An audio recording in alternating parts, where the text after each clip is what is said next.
Hi, my name is May Duldalau, and my blog is yesfinanciallyfree.com. Full blog post about this 1-minute summary of The Smartest Guys in the Room by Bethany, McLean, and Peter Elkind is going to be found right underneath this YouTube video.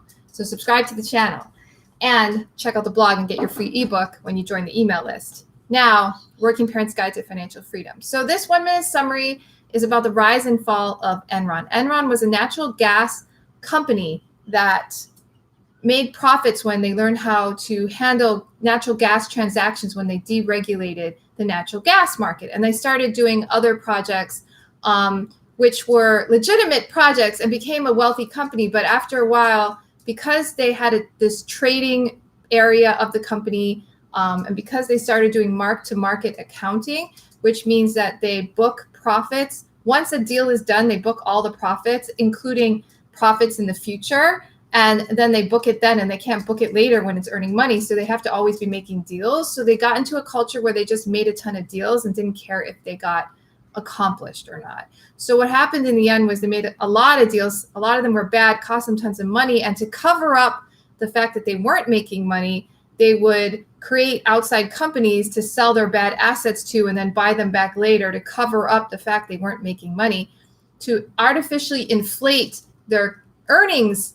And then they would get a better P&E, a better earnings record, and then the stock share would stay high. And they did that for so many years. When they finally were found out, it was when the dot-com crisis happened, when stock prices fell everywhere, and they started getting investigated, and they were convicted of fraud. Arthur Andersen, Chase, Merrill Lynch, JP Morgan, a lot of banks were all involved in this. So everyone was just greedy, arrogant. They call it the smartest guys in the room because the people who created Enron and made it rise were all like Harvard MBA grads, and they are all snotty, snooty, arrogant people. And so Arthur Andersen, one of the biggest accounting firms, went down with Enron. People lost billions of dollars. The two highest, Ken Lay and Jeff Skilling, were convicted of fraud.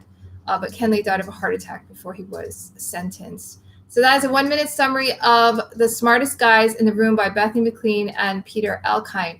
You could have seen their fraud and known that they were doing something crooked if you had looked at their income statement and their balance sheet. But they always publish their income statement before their balance sheet, and they waited a month to publish the balance sheet. So they were intentionally misleading people. And rating agencies turned a blind eye. Standard, Moody's, they all turned a blind eye.